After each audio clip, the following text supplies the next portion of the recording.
యాదాద్రి జిల్లాలో అరుదైన సంఘటన ఒకటి చోటు చేసుకుంది. గత ఏడాది అక్టోబర్లో ఓ మహిళ తోక ఉన్న బిడ్డకు జన్మనిచ్చింది.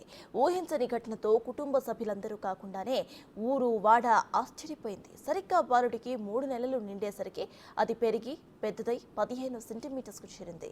దీంతో ఆందోళన చెందిన తల్లిదండ్రులు వెంటనే బీబీనగర్లోని ఎయిమ్స్లో జాయిన్ చేశారు.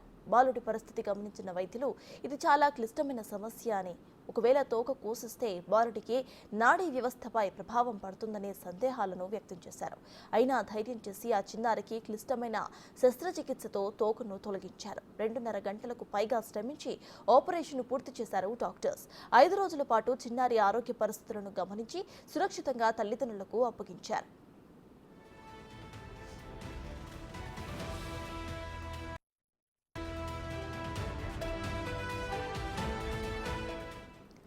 వెన్నెముకలోని 5 వెన్నెపూసలతో అనుసంధానమై తోక బయటకు వచ్చినట్లుగా వైద్య పరీక్షలో గుర్తించారు డాక్టర్స్. గర్భం దాల్చే సమయంలో సమస్య తలెత్తి స్పైనల్ కార్డ్ సరిగ్గా ఏర్పడక బాబు తోకతో జన్మించాడని, దీనిని వైద్య పరిభాషలో స్పినా బిఫిడగా చెప్తారని వైద్యులు తెలిపారు.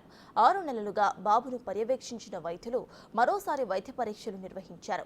ఈ పరీక్షల్లో చిన్నారికి ఏ విధమైన ఇబ్బందులు ఉత్పన్నం కాలేదని, సంపూర్ణ ఆరోగ్యంతో ఉందని వైద్యులు నిర్ధారించారు.